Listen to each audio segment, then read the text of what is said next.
नमस्कार, news night में आप सभी का स्वागत है। मैं हूं आपके साथ आरेंद्र। ऑपरेशन सिंदूर की सफलता के बाद आज तीनों सेनाओं के प्रमुखों ने सीडीएस के साथ राष्ट्रपति को इस पूरे ऑपरेशन की जानकारी दी।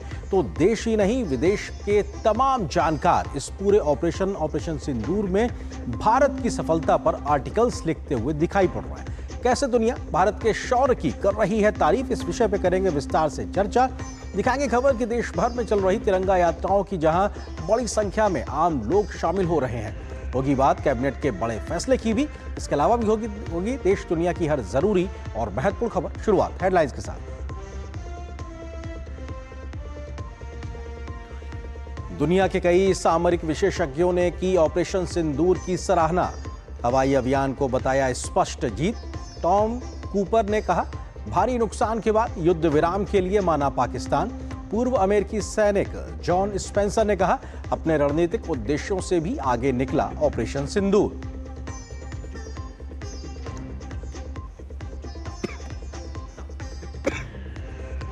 नक्सल विरोधी अभियान को बड़ी सफलता। अब तक के सबसे बड़े ऑपरेशन में छत्तीसगढ़ तेलंगाना सीमा के कुर्रम-गुट्टालू पहाड़ पर 21 दिनों में 31 कुख्यात नक्सली ढेर। सुरक्षा बलों की एक भी कैजुअल्टी नहीं। अमित शाह ने कहा, मार्च 2026 तक भारत का नक्सल मुक्त होना तय।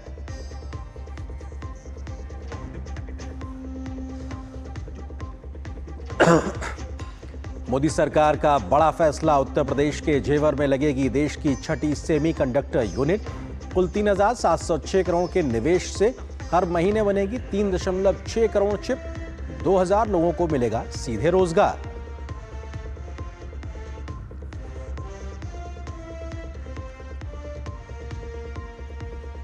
ऑपरेशन सिंदूर के शौर्य, पराक्रम और सेना की सफलता का जश्न मनाने के लिए देश भर में निकल रही हैं तिरंगा यात्राएं। लोगों का दिख रहा है जोरदार उत्साह।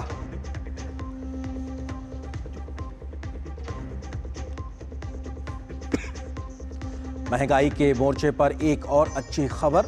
खुदरा के बाद थोक महंगाई दर अप्रैल में घटकर 13 महीनों के निचले स्तर पर 0.85% पर आई। खाद्य उत्पादों की कीमतों में कमी की वजह से यह गिरावट हुई दर्ज।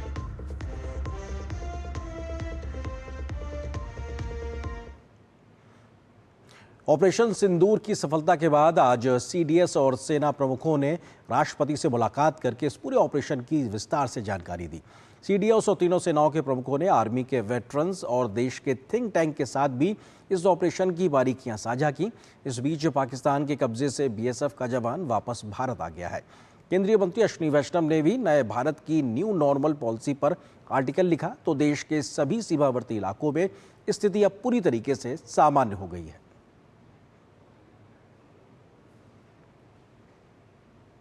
ऑपरेशन सिंदूर की सफलता में भारतीय सशस्त्र बलों के शीर्ष नेतृत्व ने महत्वपूर्ण भूमिका निभाई। इसी सिलसिले में तीनों सेना प्रमुख ने राष्ट्रपति द्रौपदी मुर्मू से मुलाकात की। मुलाकात के दौरान सीडीएस जनरल अनिल चौहान, थल सेना प्रमुख जनरल उपेंद्र द्विवेदी, वायुसेना प्रमुख air chief marshal AP Singh और नौसेना प्रमुख एडमिरल दिनेश के त्रिपाठी ने राष्ट्रपति को ऑपरेशन सिंदूर के बारे में जानकारी दी। राष्ट्रपति ने आतंकवाद के खिलाफ भारत की सफल कार्रवाई और साथ ही सशस्त्र बलों की वीरता और समर्पण की सराहना की। ऑपरेशन सिंदूर की सफलता पर सीडीएस और भारत की तीनों सेनाओं के शीर्ष अधिकारियों ने ऑपरेशन के सफल संचालन के बारे में आर्मी के वेटरन और देश के थिंक टैंक को जानकारी दी। इस दौरान CDS general Anil Chauhan, COAS general Upendra Dwivedi, CNS admiral Dinesh K Tripathi, CS air marshal AP Singh ने स्पष्ट रणनीतिक मार्गदर्शन में एकजुट होकर तीनों सेनाओं के तालमेल, उनकी क्षमता और नए युग के मल्टी डोमेन ऑपरेशन के सफल संचालन के बारे में बताया। सूचना एवं प्रसारण मंत्री अश्विनी वैष्णव ने पहलगाम हमले और उसके बाद हुए ऑपरेशन सिंदूर की सफलता पर एक लेख लिखा है। इस लेख में अश्विनी वैष्णव ने लिखा कि पहलगाम नरसंहार भारत की अंतरात्मा पर हमला था। भारत ने आतंकवाद विरोधी कार्रवाई के नए नियम गढ़े। ऑपरेशन सिंदूर न्यू नॉर्मल है। राष्ट्रीय सुरक्षा की रक्षा के लिए कोई समझौता नहीं। प्रधानमंत्री नरेंद्र मोदी के नेतृत्व में भारत ने नपे तुले राजनीतिक और रणनीतिक कदम उठाए, जिनमें सिंधु जल संधि निलंबित करना, वाघा बॉर्डर बंद करना, द्विपक्षीय व्यापार रद्द करना और पाकिस्तानी वीजा निरस्त करने जैसे बड़े कदम शामिल थे। मोदी सिद्धांत के 3 स्तंभ हैं, जिसमें आतंकवादी घटनाओं का भारत की शर्तों पर निर्णायक उत्तर, परमाणु ब्लैकमेल के प्रति जीरो टॉलरेंस, आतंकी और उसके समर्थकों में कोई भेद नहीं शामिल हैं। ऑपरेशन सिंदूर के जरिए भारत ने युद्ध के नए मानक गढ़े। आतंकियों के ठिकानों पर सटीक निशाना, अब संतुलित और सटीक बल प्रयोग ही जवाब। आतंक के विरुद्ध साहस, स्पष्टता और संकल्प। ऑपरेशन सिंदूर अंत नहीं, आरंभ है।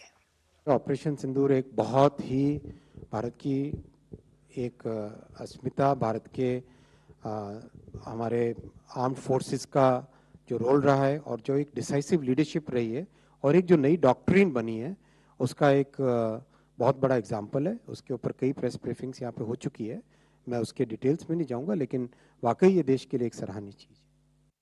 इस बीच पाकिस्तान से बीएसएफ जवान पूर्णब कुमार वापस लौट आए हैं। वो अटारी बॉर्डर से लौटे हैं। दरअसल बीएसएफ जवान गलती से बॉर्डर पार चले गए थे। बीएसएफ ने जवान के वापस भारत लौटने की जानकारी दी। वो 23 अप्रैल 2025 से पाकिस्तान रेंजर्स की हिरासत में थे। जवान को संयुक्त चेक पोस्ट अटारी के जरिए भारत को सौंप दिया गया। बीएसएफ ने बताया कि हैंड ओवर शांतिपूर्वक और स्थापित प्रोटोकॉल के अनुसार आयोजित किया गया था। कांस्टेबल पूर्णब कुमार शॉ की पत्नी रजनी शॉ ने खुशी जताते हुए प्रधानमंत्री नरेंद्र मोदी का आभार व्यक्त किया। आज तो बहुत ही खुशी हुई। सुबह में ही फोन आया था सीओ साहब का वहाँ से कि देखिए वो पीके साहब आ गए हैं, इंडिया आ चुके हैं, टेंशन मत लीजिए, वो एकदम सही सलामत है, आप टेंशन मत लीजिए, बिल्कुल ठीक है। और मेरे हस्बैंड ने भी मुझे वीडियो कॉल किया था, एकदम टोटली वो फिट है। मोदी जी है तो सब चीज पॉसिबल है, क्योंकि देखिए जो 22 तारीख को जो पहलगाम अटैक हुआ था, उन्होंने 15 से 20 दिन में जो ऑपरेशन सिंदूर करके सबके सुहाग का बदला लिया, जिसका नाम रखा गया था ऑपरेशन सिंदूर। उसके 3 से 4 दिन बाद मेरे सुहाग को उन्होंने रिटर्न लाया है, तो मैं उनको हाथ जोड़ के बहुत बहुत धन्यवाद देना चाहती हूँ। भारत और पाकिस्तान के बीच युद्ध विराम सहमति के मद्देनजर श्री माता वैष्णो देवी तीर्थ स्थल के लिए हेलीकॉप्टर सेवाएं 1 सप्ताह के निलंबन के बाद फिर से शुरू हो गई हैं। ये घटनाक्रम क्षेत्र के तीर्थयात्रियों और पर्यटन हितधारकों के लिए एक बड़ी राहत के रूप में सामने आया है। Bureau report, DD news.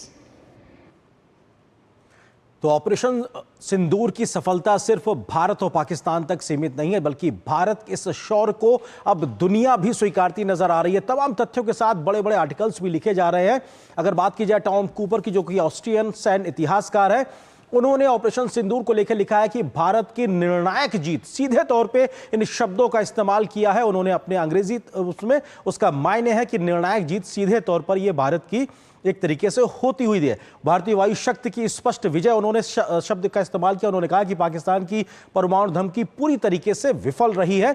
लगातार जो ब्लैकमेलिंग किया करता था पाकिस्तान, वो विफल रही। उसकी एक तरीके से जो रणनीति थी, इसी तरीके से वो लिखते हैं। जल्दी से अगर तथ्यों को देखें तो पाकिस्तान की जवाबी रणनीति पूरी तरीके से फेल हो गई है, क्योंकि उसने जो कुछ भी कार्रवाई की वो कुछ काम नहीं आई है। पाकिस्तान के आतंकी कैंप और एयरबेस उड़ाए गए हैं, यानी भारत के द्वारा उनको उड़ाया गया। आतंकी कैंप और एयरबेस को पाकिस्तान का एयर डिफेंस सिस्टम तबाह हो गया, यानी वो काम नहीं कर पाया। जब भारतीय अटैक हुआ तो वहां पे वो काम नहीं आया। परमाणु हथियारों के एंट्री और एग्जिट पॉइंट पर हमला, ये बहुत इंपॉर्टेंट पॉइंट है, समझिए इस बात को, कि जहां पे परमाणु हथियार रखे हैं पाकिस्तान के, उसके एंट्री और एग्जिट पॉइंट पर भारत की ओर से हमला किया गया। हालांकि भारत ने अधिकृत तौर पर इस बात को नहीं माना है, लेकिन तमाम जानकार इस बात को लिख रहे हैं कि साहब ये हुआ है, जिसके चलते वो घुटनों पर आ गया पाकिस्तान की अपने ही परमाणु हथियारों तक पहुंच मुश्किल हो गई। उसके बाद उसकी जो धमकी का जो पूरा आधार था वही खत्म होता दिखाई पड़ा। पाकिस्तान घुटनों पर आ गया और हमले रोकने का उसने अनुरोध किया। और जो 10 मई का घटनाक्रम था वो उस ओर इंगित करता है कि कैसे वो झुका और उसके बाद में एक तरीके से घुटने पे आया। इसी तरीके से एक और महत्वपूर्ण व्यक्ति है जॉन स्पेंसर, जो कि मॉडर्न वॉर इंस्टीट्यूट से जुड़े हुए हैं और इस प्रकार के घटनाक्रमों पर बहुत बारीकी से दुनिया भर में नजर रखते हैं। उन्होंने भी तमाम बातों का जिक्र किया। उन्होंने रणनीतिक विश्लेषण करते हुए इस बात का कहा कि भारत ने नया रेड लाइन सिद्धांत स्थापित कर दिया है। न्यू रेड लाइन थ्योरी एक तरीके से भारत ने स्थापित कर दिया। आतंक का जवाब अब सीधा सैन्य हमला होगा, क्योंकि किसी भी प्रकार की आतंकी कार्रवाई को भारत एक्ट ऑफ वॉर के तरीके से लेगा। यह भारत की न्यू रेड लाइन थ्योरी है एक तरीके से, जो भारत ने स्थापित की है। वो ये कहते हैं कि सटीक, नियंत्रित और विश्वसनीय शक्ति का प्रदर्शन भारत ने किया है। जॉन स्पेंसर इस बात को सीधे तौर पर रखते हैं। उन्होंने इसके अलावा इस बात को भी कहा कि जिसमें असली डिटरेंस एक तरीके से बहाल किया, वो कार्रवाई भारत की ओर से की गई है और यह दिखाता है कि कैसे भारत एक बहुत ज्यादा अपर हैंड पे लगातार एक तरीके से इस पूरे ऑपरेशन के दरमियान बना रहा। नया भारत जवाबी हमला करता है, जबकि 2008 का भारत हमलों को सहता था। 26/11 के हमलों को उन्होंने इस बात से रेखांकित किया है कि उस समय हम सहा करते थे, लेकिन अब हम जवाबी हमला करते, घर में घुस के मारते हैं दुश्मन को। ऑपरेशन सिंदूर ने रणनीतिक उद्देश्यों को पूरा ही नहीं किया, बल्कि एक तरीके से उसके आगे भी भारत निकल गया। इस बात का भी जिक्र जॉन स्पेंसर करते हैं। केवल 4 दिनों की सैन्य कार्रवाई में बड़ी जीत सुनिश्चित की है भारत ने। यह स्पष्ट दिखाता है कि भारत की सैन्य क्षमताएं कितनी मजबूत और महारत वाली हैं। पीएम मोदी की दृढ़ता की उन्होंने सराहना की है जॉन स्पेंसर ने सीधे तौर पर कि पीएम मोदी का जो एक फर्म एटीट्यूड रहा है इस जीरो टॉलरेंस पॉलिसी के चलते आतंकवाद के खिलाफ, वो अपने आप में उसकी उन्होंने तारीफ की। उन्होंने कहा कि पीएम मोदी ने जब मजबूती से परमाणु ब्लैकमेलिंग को खारिज किया तो इससे और ज्यादा भारत की पुख्ता इमेज सामने आई है। इसी तरीके से एक और व्यक्ति की बात की जाए जिन्होंने भारत के ऑपरेशन सिंदूर पर तमाम प्रकार का एक विश्लेषणात्मक आर्टिकल लिखा है, जेनिफर जेन्स है, अंतर्राष्ट्रीय पत्रकार है। उन्होंने भी इस बात को लिखा है कि भारत के हमलों ने पाकिस्तान की वायु रक्षा ध्वस्त कर दी, क्योंकि भारत का जब हमला होता था उसे कोई रोक नहीं पा रहा था। आतंकी नेटवर्क बुरी तरीके से नष्ट किए गए हैं और हम जानते हैं कि 9 आतंकी ठिकानों को ऑपरेशन सिंदूर के तहत पहले उनको नष्ट किया गया था। सैन्य ढांचे को ध्वस्त किया गया है। यह सीधे तौर पे अपने आप में दिखाता है कि भारत ने चाहा तो सैन्य ढांचा भी नष्ट हुआ है। पाकिस्तान ने अमेरिका और सऊदी अरब से गुहार लगाई थी जब उसके बहुत ज्यादा नुकसान हो रहा था, हिसाब आइए बीच में आइए और बात करके हमारा निपटाइए। लेकिन पाकिस्तान सेना की पूरी तरह तबाह होने के बचाने को उसने गुहार लगाई थी कि अगर ये नहीं रुका तो उनका पूरा सैन्य जो एस्टेब्लिशमेंट है, जो मिलिट्री एस्टेब्लिशमेंट है, उस पर भी उनको खतरा नजर आने लगा था। पाकिस्तान झुका तब संघर्ष रोकने का हुआ समझौता, और ये किसी तीसरे की वजह से नहीं। पाकिस्तान झुका और पाकिस्तान ने भारत को फोन किया, तब भारत ने इस बात को माना कि ठीक है, हम एक तरीके से हमले को रोकने की बात करते हैं, और समझौता हुआ। रणनीतिक उपलब्धियां क्या रही इस पूरे घटनाक्रम में? पूर्ण सैन्य नियंत्रण और परमाणु संतुलन में बदलाव दिखाई पड़ रहा है। तो ये अपने आप में एक रणनीतिक बदलाव के तरीके से कह सकते हैं। भारत की रणनीतिक स्वतंत्रता का प्रदर्शन न सिर्फ पाकिस्तान ने देखा, बल्कि दुनिया ने भी इसका मुजाहिरा देखा कि कैसे भारत ने इसका प्रदर्शन किया बिना किसी मध्यस्थता के।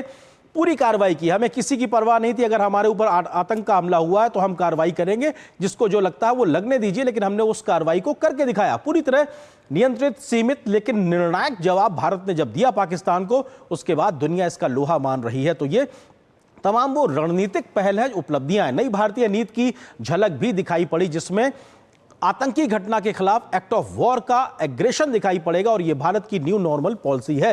तो नई भारतीय नीति की झलक भी साफ तौर से दिखाई पड़ी है। तो यह अपने आप में बताने जताने के लिए काफी है कि कैसे नया भारत अब एक तरीके से आगे बढ़ रहा है। इसी विषय पे हम करेंगे आगे बातचीत भी, हमारे साथ में मेहमान भी जुड़ेंगे, लेकिन इससे जुड़ा हमारा आज का विशेष भी, जो इस वक्त आपकी टेलीविजन स्क्रीन पर, भारतीय शौर्य को सलाम, दुनिया में जय जय गान, क्योंकि दुनिया अब इस भारतीय ऑपरेशन सिंदूर का जय जय गान कर रही है। इस विषय पे बात करने के लिए बहुत ही खास मेहमानों का पैनल मेरे साथ मौजूद है। अरविंद गुप्ता जी हैं, जो कि पूर्व उप राष्ट्रीय सुरक्षा सलाहकार एवं रणनीतिक मामलों के जानकार हैं, और साथ ही साथ स्क्वाड्रन लीडर गिनी चौधरी हैं, रक्षा विशेषज्ञ। आप दोनों का बहुत बहुत स्वागत है दूरदर्शन न्यूज पे।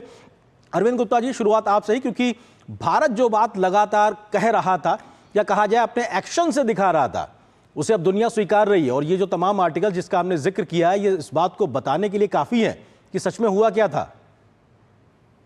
ये जो 3 आर्टिकल्स की आपने जिक्र किया, और मुझे लगता है और भी अब कई आर्टिकल्स ऐसे आएंगे, ये सचमुच में ही एक भारत की उपलब्धियों की एक एक्नॉलेजमेंट। और अब चूंकि वेस्ट के लोग और वो लोग बड़ी बारीकी से किसी भी युद्ध जब चल रहा होता है, उसके हर पहलू के ऊपर वो एक उसका विश्लेषण करते हैं, आंख रखते हैं। तो उन लोगों को भी ये एक बहुत बड़ा, मुझे लगता है कि एक आश्चर्य हुआ कि 3 दिन में लड़ाई खत्म हो गई और पाकिस्तान जो है वो झुक गया। और इसके जबकि वो एक न्यूक्लियर पावर माना जाता है, उसके पीछे चीन का हाथ है, और उसके जो वहाँ पे जिहादी जनरल भी है, और किस प्रकार से पाकिस्तान की सेना हमेशा ये कहती आई है कि पाकिस्तान ने आज तक भारत के साथ कोई लड़ाई हारी नहीं है। वो सब चीजों की पोल जो है वो भारत के मुंह से नहीं, बट ये जो ऑब्जर्वर्स हैं जो इस देख रहे हैं उनके कलम से ये निकल रही है।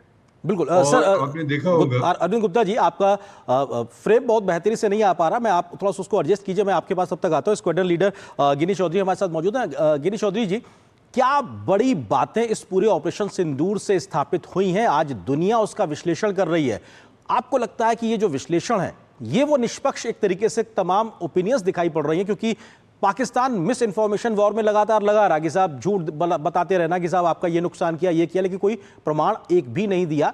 बावजूद उसके जब दुनिया इसका विश्लेषण कर रही है तो बहुत कुछ स्थापित हो गया है कि भारत की सफलता क्या रही है। गिनी जी, एक फौजी होने के नाते मैं आपको एक चीज बता सकती हूँ, जो भी हम कभी भी ऐसे कॉन्फ्लिक्ट या वॉर, कुछ भी ऐसा चैलेंजिंग सिचुएशन है, ऐसी आपदा की सिचुएशन राष्ट्र पे आती है, हम एक नेशनल ऑब्जेक्टिव लेके चलते हैं। तो इस चीज के लिए जो हमारा नेशनल ऑब्जेक्टिव था, हमारी जंग थी टेररिज्म के अगेंस्ट, आतंकवाद के अगेंस्ट, तो वो ऑब्जेक्टिव हम ऑलरेडी 7 मई को जो हमने उनके 9 ये आतंकवादी जो एस्टेब्लिशमेंट हमने ध्वस्त किए थे, वो ऑब्जेक्टिव हमारा अचीव हो चुका था।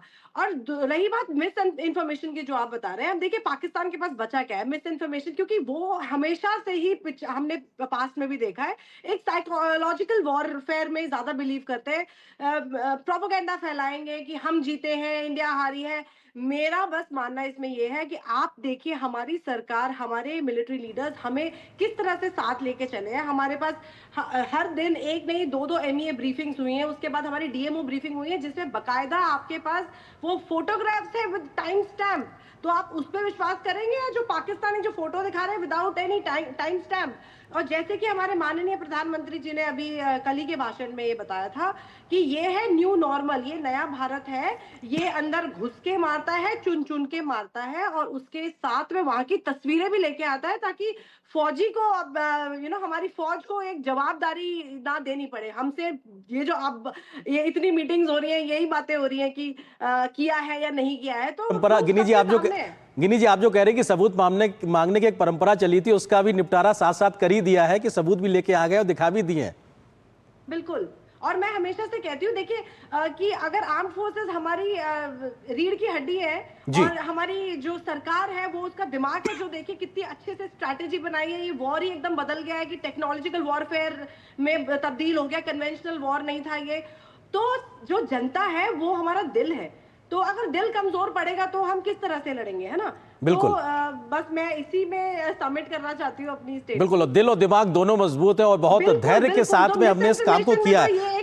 जी बिल्कुल गिनी जी, मैं आता हूं आपके पास में। अरविंद गुप्ता जी भी हमारे साथ जुड़े हुए हैं। अरविंद जी, जो बात आप अपनी रख रहे थे उसको भी पूरा कीजिएगा, लेकिन टॉम कूपर जब ये लिखते हैं कि हमने पाकिस्तान के जो उनके परमाणु हथियार के ठिकाने थे उसके एंट्री और एग्जिट पॉइंट के पास में धमाका किया और वहां पे उनकी पहुंच को सुनिश्चित करने से रोका, उसके बाद एक तरीके से घुटनों पे आया। भले ही इसको लेकर अधिकृत तौर पे बातचीत ना हो, लेकिन अगर अंतर्राष्ट्रीय विश्लेषक इस सब बातों को कह रहे हैं तो इसके मायने क्या है आपकी नजर में?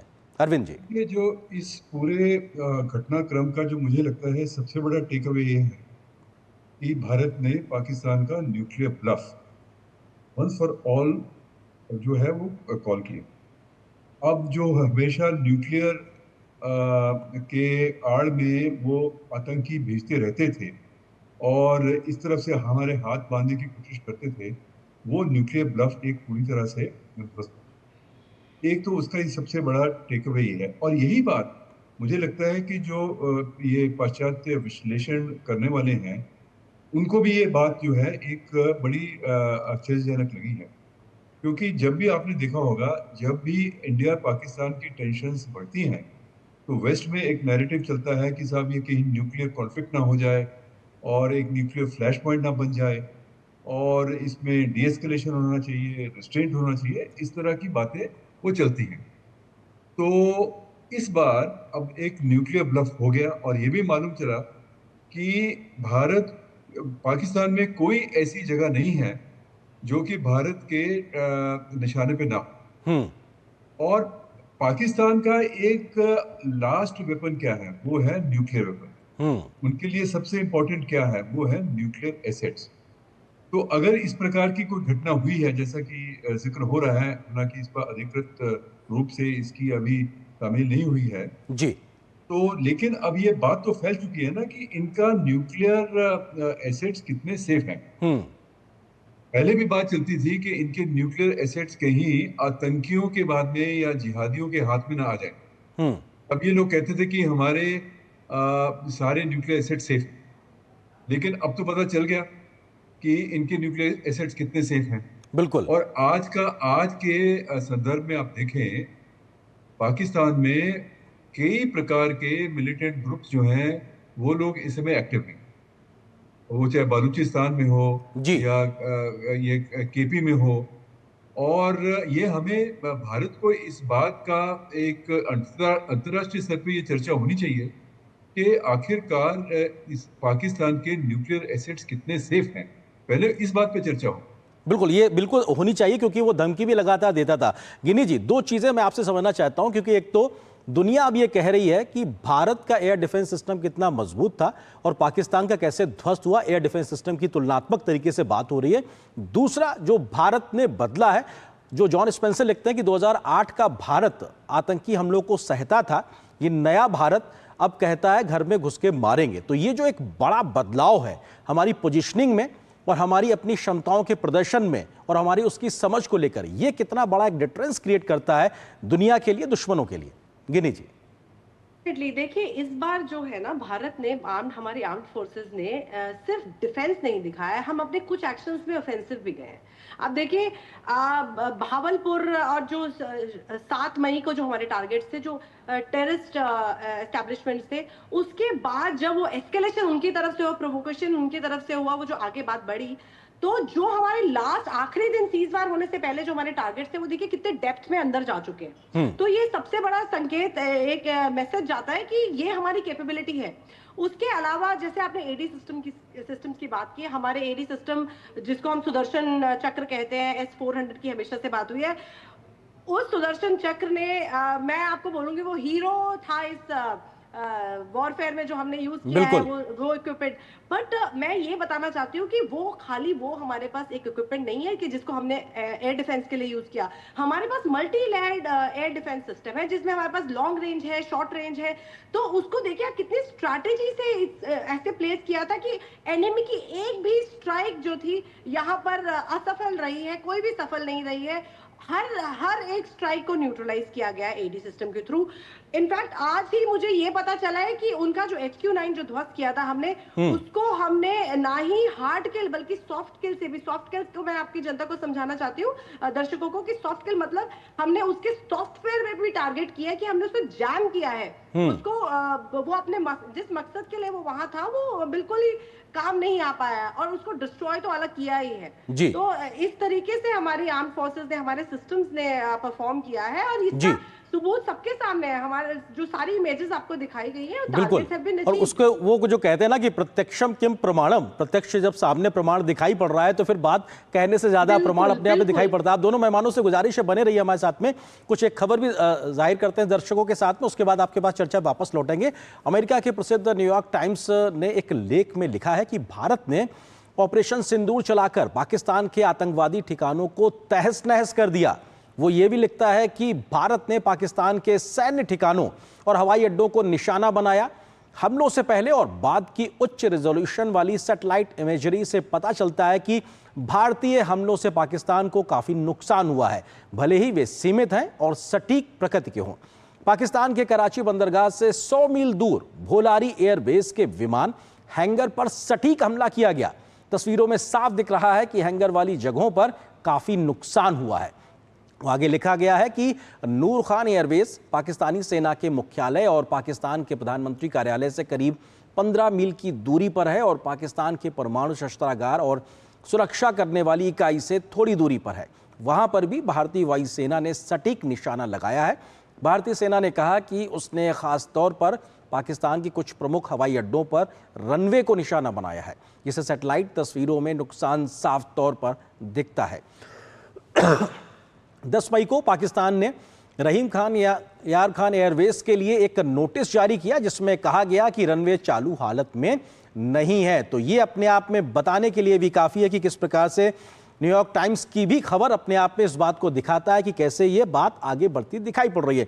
तो खास मेहमान हमारे साथ लगातार बने हुए अरविंद गुप्ता जी हैं, इसके अलावा स्क्वाड्रन लीडर गिनी चौधरी जी हमारे साथ में बनी हुई हैं। अरविंद गुप्ता जी, एक बार फिर से हम 3 आर्टिकल्स की बात कर रहे थे यहाँ पे न्यूयॉर्क टाइम्स को लेकर भी अगर बात की जाए तो वो सैटेलाइट इमेजरी से हुए नुकसान की तस्वीर प्रमाण के साथ दिखाता हुआ कहता है कि साहब देखिए दुनिया के सामने ये नुकसान क्या है, और पाकिस्तान तो मिस इन्फॉर्मेशन की वॉर में अभी भी लगा हुआ है। अरविंद जी देखिए, अगर इस प्रकार की खबर न्यूयॉर्क टाइम्स में आती है तो ये एक बहुत बड़ी बात है। आप जैसा सर्वविदित है कि New York times, Washington post, CNN और BBC और इस तरह के जो ग्लोबल चैनल्स हैं और न्यूज़पेपर्स हैं, वो हमेशा भारत के, उनकी बायस भारत के खिलाफ है। ये तो सर्वविदित है। लेकिन आज अगर न्यूयॉर्क टाइम्स में इस प्रकार की खबर आई है तो इसका एक बहुत बड़ा असर होने वाला है, क्योंकि उनकी क्रेडिबिलिटी कम से कम वेस्टर्न वर्ल्ड में तो बहुत है। तो अब जो है ये मैसेज जाएगा कि भारत की क्षमता और भारत का दृढ़ निश्चय और भारत की जो क्लिनिकल एक्यूरेसी से जिस प्रकार से ये ऑपरेशन सिंदूर किया गया, इसकी अब चर्चा दुनिया भर में होगी और ये एक अच्छा संकेत। बिल्कुल।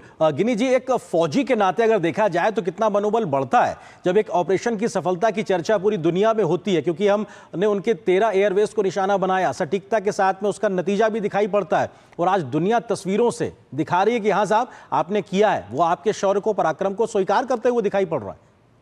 बिल्कुल, देखिए मैं एज अ फौजी एक यही बात कहना चाहती हूँ, जो फौजी सरहद पर है वो किसके लिए है? वो हमारी आम जनता, हमारे नागरिकों के लिए है, और वो वहां पर है तो उसका कॉन्फिडेंस, उसका वो वहां पर किस वजह से? आपके विश्वास, आपके भरोसे की वजह से है।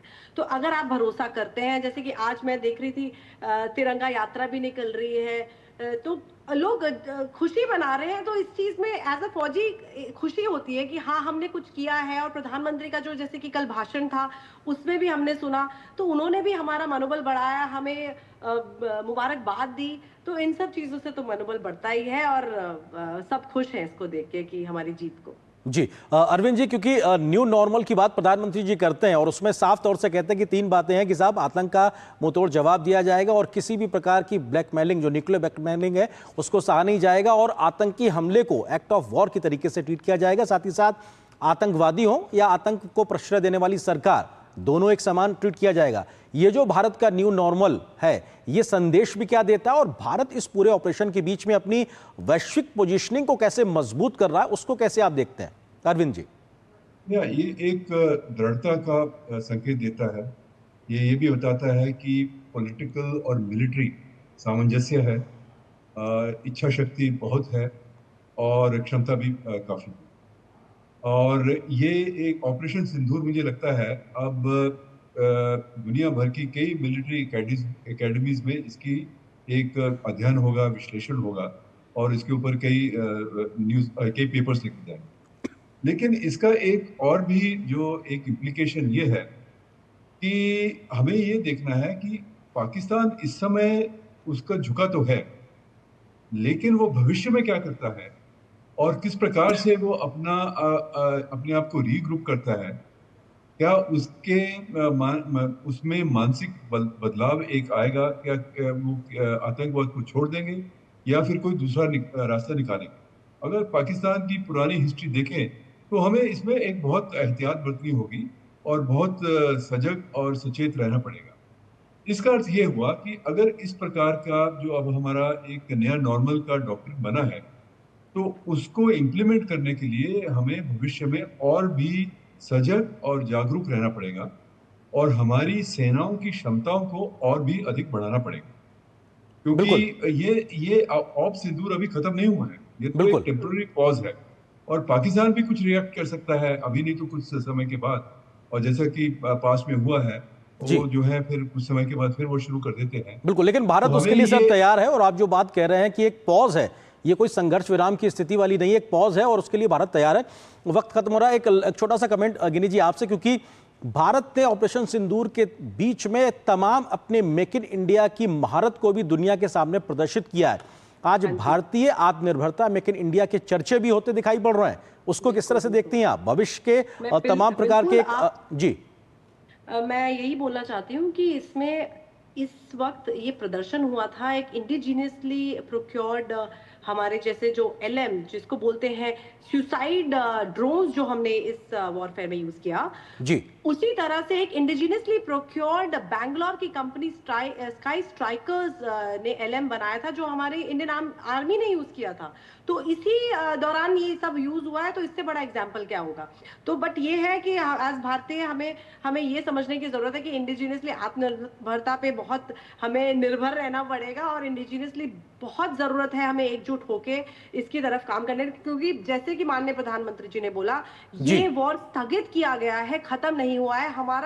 हमारी वॉर अगेंस्ट टेररिज्म अभी खत्म नहीं हुई है। बिल्कुल, और ये एक निरंतर प्रक्रिया है और जो मेक इन इंडिया को लेकर बीते एक दशक में दिखाई पड़ी उसका एक परवान आना अभी बाकी है। बहुत बहुत शुक्रिया आप दोनों मेहमानों का हमारे साथ जुड़ने के लिए, इस विषय पर विस्तार से बात करने के लिए बहुत शुक्रिया आप दोनों का।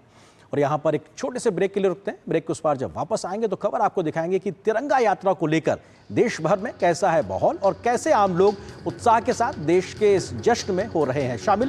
पूरी खबर विस्तार से नजर छोटे से ब्रेक के बाद।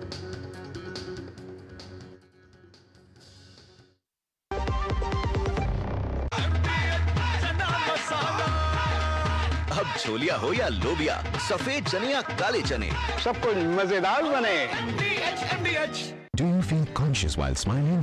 Say goodbye to your worries because an orthodontist can help you feel confident. Be it a child, a teenager or even a working professional, braces and aligners can help you get that stunning smile. Consult your nearest orthodontist. To learn more, visit the Indian Orthodontic Society's website, bracesspecialists.com. मेरी पसंद, मेरी पसंद, मेरी पसंद, मेरी पसंद, हमारी पसंद, हम सबकी पसंद। मजबूत देश का मजबूत सरिया हो गया स्टील। जो लक्ष्य चुना था समझ आने लगा है। GLA यूनिवर्सिटी, उच्च लक्ष्य की निश्चित प्राप्ति। विभाग अनेक, कंप्लेंट बॉक्स 1। किसी भी सरकारी दफ्तर, विभाग या बैंक से जुड़ी शिकायत के लिए pgportal.gov.in पर जाएं, रजिस्टर करें, संबंधित विभाग चुनें, शिकायत दर्ज करें और ट्रैकिंग आईडी नोट करें। SMS या ईमेल पर एक्नॉलेजमेंट पाएं और शिकायत का जवाब सीधे मंत्रालय से प्राप्त करें। अब तक 1 करोड़ 12 लाख से अधिक भारतीयों ने भरोसा जताया। CP ग्राम्स, आपकी हर शिकायत का हल। अभी शिकायत दर्ज करें pgportal.gov.in। Do you feel conscious while smiling? Say goodbye to your worries because an orthodontist can help you feel confident. Be it a child, a teenager or even a working professional, braces and aligners can help you get that stunning smile. Consult your nearest orthodontist. To learn more, visit the Indian Orthodontic Society's website, bracesspecialists.com. दादी के हाथों का जादू और खुशबू से महकता घर। MDH गरम मसाला, असली मसालों से भरा हूँ मैं, क्योंकि हर रिश्ता है स्वाद से जुड़ा।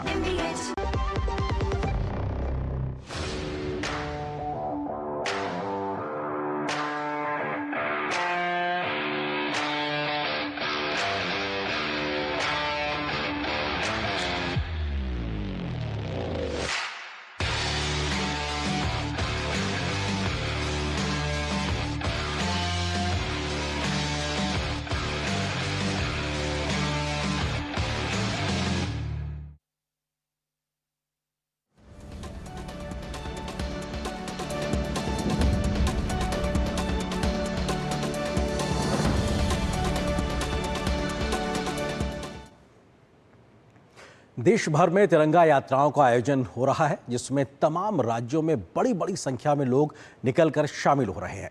केंद्रीय मंत्री और विभिन्न राज्यों के मुख्यमंत्री इन तिरंगा यात्राओं में शामिल हो रहे हैं। तो ऑपरेशन सिंदूर की सफलता का देश की सफलता करार दिया जा रहा है। यात्राओं में शामिल हो रहे आम भारतीय के मन में भारी उत्साह है, तो पाकिस्तान के प्रति नाराजगी भी दिखाई पड़ रही है। श्रीनगर के लाल चौक पर पाकिस्तान के प्रति लोगों का गुस्सा भी नजर आया। साथ ही भारत के जवाब देने की तरीके से लोग पूरी तरीके से संतुष्ट भी दिखाई दिए।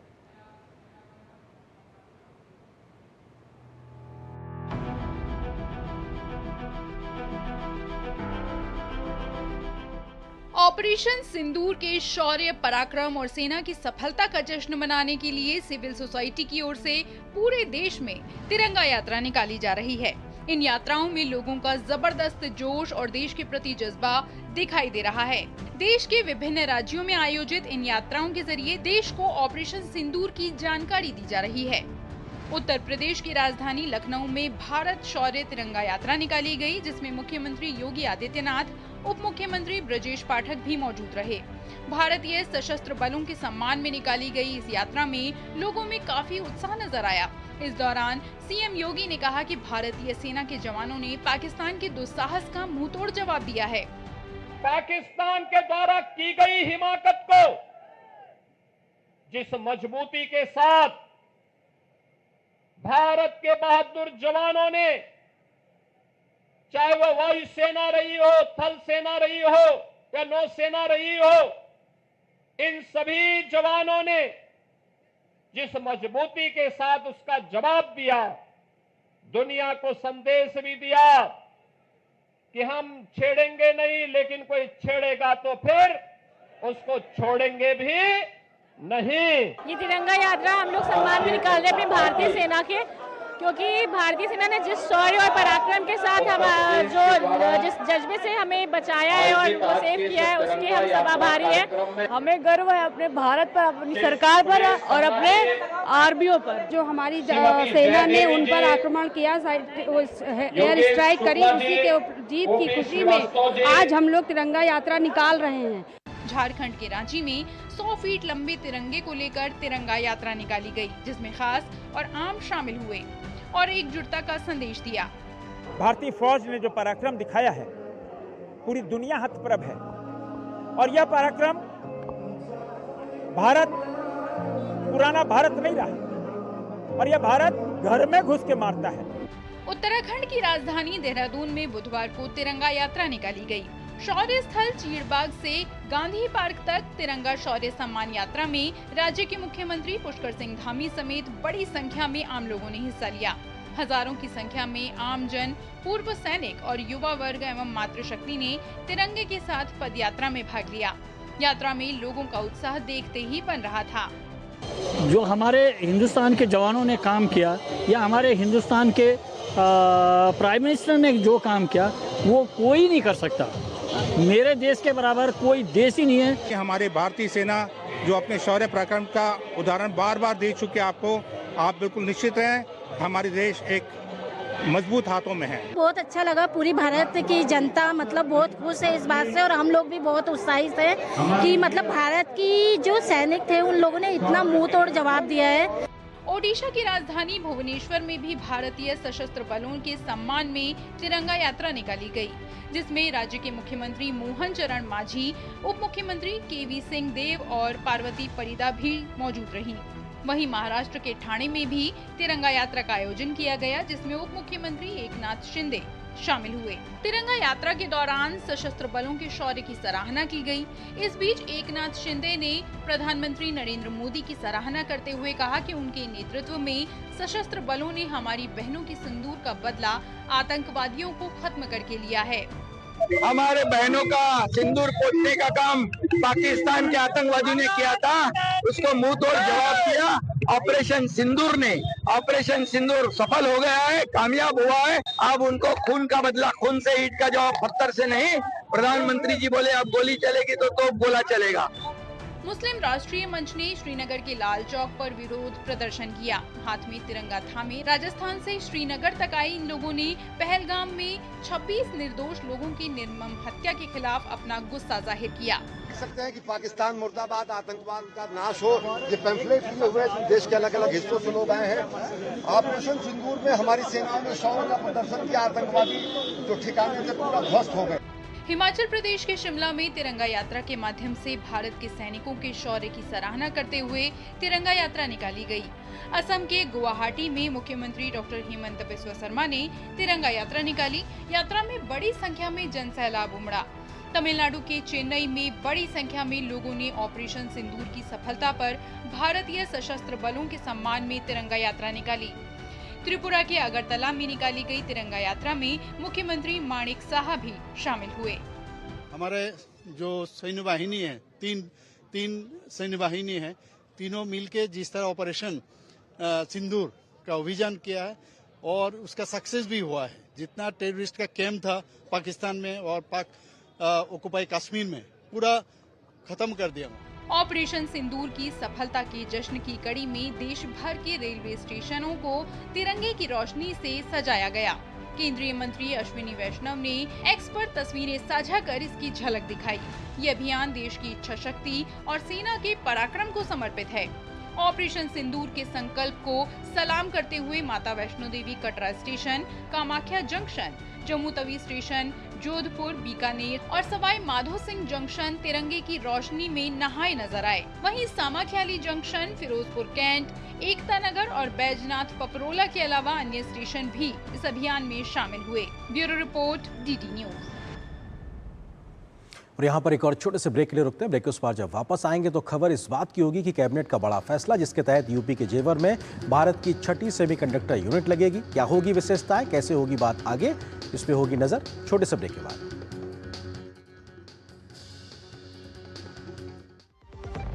सस्ते वाले दाल मसाले स्वाद हुआ बेकार। MDH की हल्दी मिर्ची धनिया करे कमाल। ये रंग दे, ये खुशबू दे, ये तीखा, ये कम पड़े। क्या निराला MDH masala. Do you feel conscious while smiling? Say goodbye to your worries because an orthodontist can help you feel confident. Be it a child, a teenager or even a working professional, braces and aligners can help you get that stunning smile. Consult your nearest orthodontist. To learn more, visit the Indian Orthodontic Society's website, bracesspecialists.com. 8,400 बड़े कम है। परसों तक दे दूं, चलेगा? चलेगा कैसे? Bhim app से कर देना। बड़ा अमाउंट है, पैसा बीच में अटक गया तो परसों तक तू अटकाएगा, भीम ऐप नहीं। कीजिए बिल्कुल सुरक्षित पेमेंट्स। भीम, भारत का भरोसा, भारत का अपना पेमेंट्स ऐप। जब धरती चीर कर निकलता है लोहे का पत्थर और मिलता है मोंगिया के जोश से, फिर तपता है, पिघलता है और बनता है फौलाद। अब होता है सरिया सारी खूबियों के साथ। मोंगिया स्टील, मजबूत देश का मजबूत सरिया।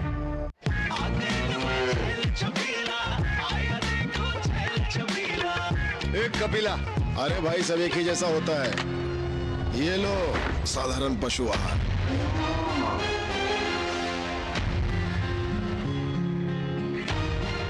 इस देश की हर माँ, बच्चे, बूढ़े, जवान, खिलाड़ी, डॉक्टर, इंजीनियर, सबको गाय भैंस की दूध की शक्ति पर भरोसा है। पर जब इन पशुओं को कपिला पशु आहार मिलेगा, तभी तो दूध सिर्फ ज्यादा ही नहीं, शक्ति से भरपूर भी होगा। और ये सच जानते हुए चंद पैसों के लिए तुम देश का भरोसा तोड़ दो। कपिला पशु आहार, देश का नंबर 1 पशु आहार। शादी का किचन मैं के जहाँ, गोल्डी किचन किंग मसाले हो वहाँ। गोल्डी लाई है फ्रेश लॉक टेक्नोलॉजी, जो रखे मसालों को हर समय फ्रेश।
और ब्रेक के बाद एक बार फिर से आपका स्वागत है न्यूज़ नाइट पे। खबरों में आगे बढ़े उससे पहले नजर डालते हैं कि बुलेटिन में अभी तक किन बड़ी खबरों पे हमने डाली है नजर, किससे आपको कराया रूबरू।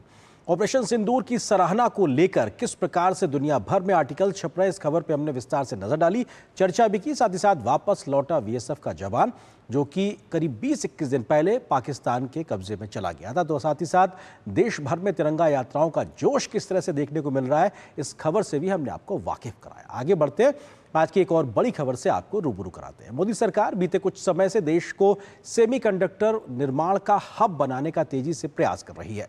बीते कुछ वर्षों में देश में 5 सेमीकंडक्टर यूनिट खोलने का फैसला हुआ है। तो आज केंद्रीय कैबिनेट ने देश में 6ठा सेमीकंडक्टर यूनिट लगाने का निर्णय किया है। उत्तर प्रदेश के जेवर में इस यूनिट को लगभग 3,706 करोड़ रुपए की लागत से लगाया जाएगा, जिससे लगाने के लिए HCL और फॉक्सकॉन में आपस में करार हुआ है। और इस फैसले से न केवल सिर्फ देश की सेमीकंडक्टर के क्षेत्र में आत्मनिर्भरता बढ़ेगी, बल्कि नए रोजगार के प्रत्यक्ष और अप्रत्यक्ष अवसर भी पैदा होंगे। उत्तर प्रदेश के जेवर में भारत की 6ठी सेमीकंडक्टर यूनिट लगने जा रही है। केंद्रीय कैबिनेट ने इसकी मंजूरी दी है। साल 2022 में इस सेक्टर में नई नीति को मंजूरी दी गई थी। तभी से पहले ही सेमीकंडक्टर मिशन के तहत अब तक 5 सेमीकंडक्टर इकाइयों को मंजूरी दी जा चुकी है। यूपी के जेवर में अब एक और उच्च तकनीक क्षमता वाली HCL और फॉक्सकॉन का संयुक्त उपक्रम को मंजूरी मिली है। 2022 में जब से प्रधानमंत्री जी ने सेमीकंडक्टर मिशन लॉन्च किया 1 जनवरी 2022, उसके बाद से अब तक का ये 6th प्रोजेक्ट है। उस वक्त 100 यूनिवर्सिटीज में सेमीकंडक्टर की स्पेशलाइज्ड ट्रेनिंग होगी, ऐसा टारगेट लिया था। We have exceeded that target significantly.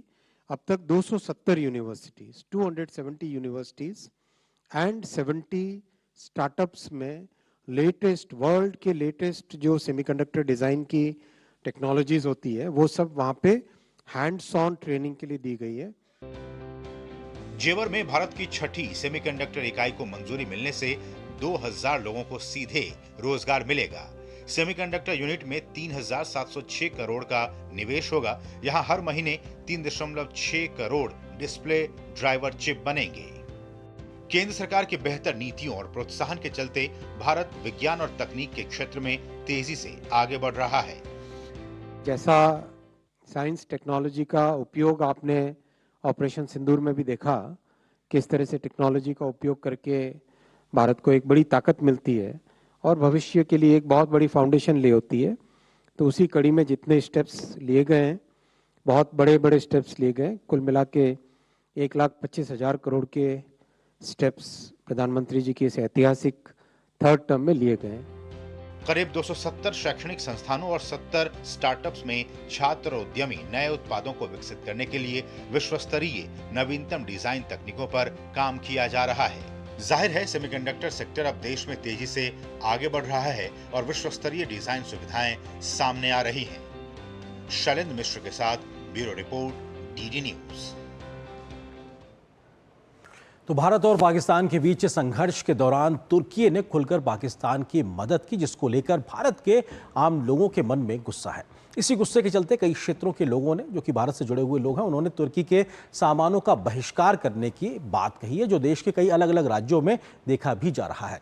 तुर्की के फलों से लेकर मसालों तक को कई व्यापारिक संगठनों ने बहिष्कार करने का फैसला किया है। इस बीच राष्ट्रीय सुरक्षा कारणों का हवाला देते हुए JNU और तुर्की की MOU इनोनू यूनिवर्सिटी के बीच जो समझौता ज्ञापन को अगली सूचना तक के लिए सस्पेंड करने का भी फैसला किया गया है।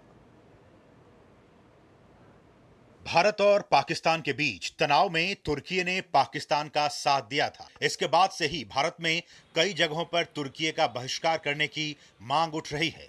हिमाचल प्रदेश, महाराष्ट्र और यूपी जैसे राज्यों में व्यापारियों ने तुर्की के सामानों का बहिष्कार करने के फैसले लिए जा रहे हैं। पुणे में व्यापारियों ने तुर्की के सेबों का बहिष्कार किया है। अब ये सेब बाजार में नहीं दिख रहे हैं। लोग भी इस मुहिम में शामिल हो गए हैं। वे तुर्की के सेबों की जगह दूसरे सेब खरीद रहे हैं। इस बहिष्कार का पुणे के फल बाजार पर बड़ा असर पड़ने वाला है। वहीं पुणे के मसाला और सूखे मेवे एसोसिएशन ने तुर्की से खुबानी और हेजलनट्स के आयात का बहिष्कार करने का भी फैसला किया है। टर्की ने ओपन सपोर्ट पाकिस्तान को किया है, जो हमारे देश के हित में नहीं है। हम उसका पूरा विरोध करते हैं। हम ड्राई फ्रूट की कुछ आइटम टर्की से इंपोर्ट करते थे, जो खसखस है, हेजलनट है, टर्कल है, आलूचा बोलते हैं उसको, कुछ पिस्ता की कुछ क्वालिटीज आती है वहां से, जो आज के डेट में हम पूरा उसका बहिष्कार करते हैं। टर्की की सभी आइटमों का निषेध करता हूं। मेरे को कोई आइटम उनकी रखने में कोई इंटरेस्ट नहीं है। जो हमारे देश के साथ नहीं है, हम उनके साथ नहीं है। वहीं यूपी के गाजियाबाद में साहिबाबाद फल मंडी के फल व्यापारियों ने तुर्की से सेब और अन्य उत्पादों के आयात का बहिष्कार करने का फैसला किया है। तकरीबन 1200-1400 करोड़ का व्यापार तुर्की से सेब का होता है हमारा, इंडिया का, फ्रूट्स का और सेब का, और 2-4 चीजें हैं उसमें, दो तीन फ्रूट और आते हैं तुर्की से। तो हम लोगों ने ये डिसाइड कराया कि जैसे कि इसने पाकिस्तान का सपोर्ट किया है, तो यानी कि तुर्की ने भी आतंकवाद का सपोर्ट किया है। तो इसलिए हमने उससे जितने भी अपना व्यापारिक संबंध है सब तोड़ने का फैसला लिया। हमने बायकॉट कर दिया है तुर्की के किसी भी जो है प्रोडक्ट है, सेब थे, बाकी और फल आते थे वहाँ से जो भी है, क्योंकि तुर्की ने जो है पाकिस्तान का जो है साथ दिया है। हिंदुस्तान में उनका जो व्यापार होता था हज़ारों करोड़ से होता था वहाँ का, इसलिए वहाँ का सब बायकॉट कर दिया है। वहीं हिमाचल की हिमालयन एप्पल ग्रोअर्स सोसाइटी का कहना है कि तुर्की से भारत में सेब के बढ़ते आयात ने पर्वतीय राज्यों हिमाचल प्रदेश, जम्मू कश्मीर और उत्तराखंड के सेब उत्पादक किसानों को गहरे संकट में डाल दिया है। उन्होंने तुर्की से सेब के आयात पर तत्काल पूर्ण प्रतिबंध लगाने की मांग की है। Confederation of all India traders यानी कैट ने व्यापारियों और लोगों से तुर्की और अजरबैजान की यात्राओं का बहिष्कार करने का आह्वान किया है। कैट का कहना है कि 2024 के उपलब्ध आंकड़ों के मुताबिक तुर्की में कुल विदेशी आगमन 62.2 मिलियन पर्यटक का था, जिसमेम अकेले भारत से ही लगभग 3 लाख पर्यटक थे। कैट ने आंकड़ों के जरिए बताया कि यात्रा के दौरान भारतीय पर्यटकों का कुल अनुमानित भारतीय खर्च 291.6 मिलियन डॉलर के लगभग होता है। अगर भारतीय पर्यटक तुर्की की यात्रा का बहिष्कार करते हैं तो तुर्की को लगभग 291.6 मिलियन का प्रत्यक्ष नुकसान होगा। और यहाँ पर एक और छोटे से ब्रेक के लिए रुकते हैं। ब्रेक के उस पार जब वापस आएंगे तो आपको दिखाएंगे खबर की थोक महंगाई की दर में भी कैसे आई है गिरावट, और इस खबर पे होगी विस्तार से नजर छोटे से ब्रेक के बाद।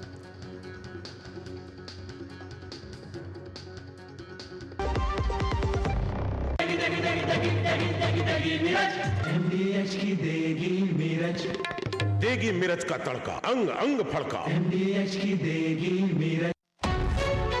विभाग अनेक, कंप्लेंट बॉक्स 1। किसी भी सरकारी दफ्तर, विभाग या बैंक से जुड़ी शिकायत के लिए pgportal.gov.in पर जाएं, रजिस्टर करें, संबंधित विभाग चुनें, शिकायत दर्ज करें और ट्रैकिंग आईडी नोट करें।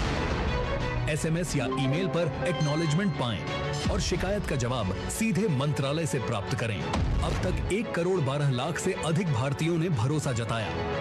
CP ग्राम्स, आपकी हर शिकायत का हल। अभी शिकायत दर्ज करें pgportal.gov.in।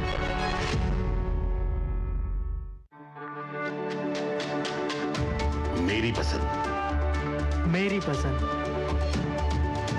मेरी पसंद, मेरी पसंद, हमारी पसंद, हम सबकी पसंद। मजबूत देश का मजबूत सरिया मोंगिया स्टील। जो लक्ष्य चुना था समझ आने लगा है। GLA यूनिवर्सिटी, उच्च लक्ष्य की निश्चित प्राप्ति।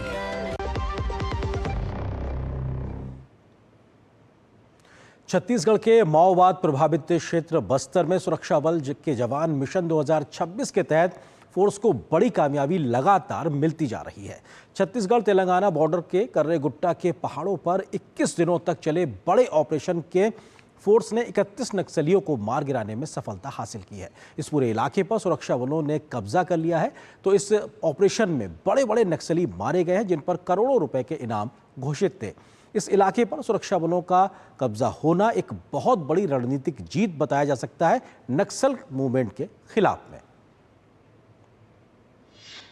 बीजापुर में नक्सलवाद के खिलाफ बड़ा ऑपरेशन, सुरक्षा बलों ने किया नक्सलियों का सफाया।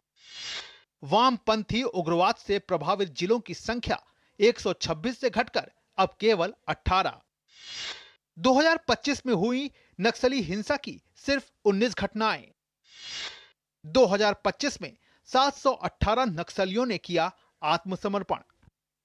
छत्तीसगढ़ बीजापुर तेलंगाना बॉर्डर पर चल रहे एंटी नक्सल ऑपरेशन में सुरक्षा बलों ने 31 नक्सलियों को इनकाउंटर में मार गिराने में बड़ी सफलता हासिल की है। 21 दिनों तक चले ऑपरेशन में फोर्स ने इस दौरान माओवादियों के ठिकानों से भारी मात्रा में विस्फोटक सामग्री, आधुनिक हथियार, AK-47, 450 की संख्या में IED, 150 bunker, sniper, BGL, shell, गोला बारूद समेत दवाइयां और नक्सलियों के रोजमर्रा के उपयोग का सामान बरामद किया है। साथ ही करे गुट्टा पहाड़ी पर 250 से ज्यादा गुफाएं मिली हैं, जिसमें 300 से 400 नक्सली आते जाते रहते थे। उन्होंने 2 साल तक सामान इकट्ठा किया था। नक्सलियों ने यहां गुप्त अस्पताल बनाए थे। इसका इस्तेमाल वे हथियार बनाने में करते थे। सीआरपीएफ और छत्तीसगढ़ पुलिस की संयुक्त प्रेस कॉन्फ्रेंस में बुधवार को नक्सलवाद के खिलाफ बड़े ऑपरेशन की घोषणा की गई। सरकार द्वारा किए गए विकास कार्यों एवं बलों की कार्यवाही से सरेंडर्स की संख्या में भी बहुत बढ़ोतरी हुई है। वर्ष 2024 में 928 एवं 2025 के पहले 4 महीनों में अब तक 718 सरेंडर्स हो चुके हैं। और बात महंगाई की करते हैं, जिसमें कमी आई है। देश में थोक मूल्य सूचकांक आधारित महंगाई दर अप्रैल में कम होकर 13 महीनों के निचले स्तर 0.85% पर आ गई है, जो कि मार्च में 2.05% पर थी। थोक महंगाई दर में कमी की वजह खाद्य उत्पादों की कीमतों में कमी आना है। अप्रैल में खाद्य उत्पादों पर थोक महंगाई दर कम होकर 2.55% पर रह गई है, जो कि मार्च में 4.66% पर थी। फ्यूल एंड पावर और प्राथमिक उत्पादों में महंगाई दर गिरकर 2.18% और 1.44% पर रह गई है। थोक महंगाई दर में कमी ऐसे समय पर देखने को मिली है जब खुदरा महंगाई दर कई सालों के न्यूनतम स्तर पर पहुंच गई है। ये लगातार तीसरा महीना था जब खुदरा महंगाई दर भारतीय रिजर्व बैंक यानी आरबीआई के महंगाई के टारगेट 4% से नीचे रही है।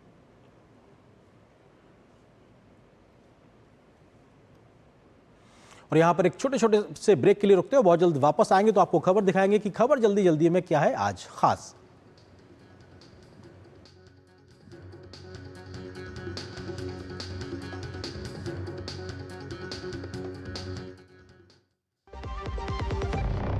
सस्ते वाले दाल मसाले स्वाद हुआ बेकार। MDH की हल्दी मिर्ची धनिया करे कमाल। ये रंग दे, ये खुशबू दे, ये तीखा, ये कम पड़े। क्या निराला MDH मसाला। जो लक्ष्य चुना था समझ आने लगा है।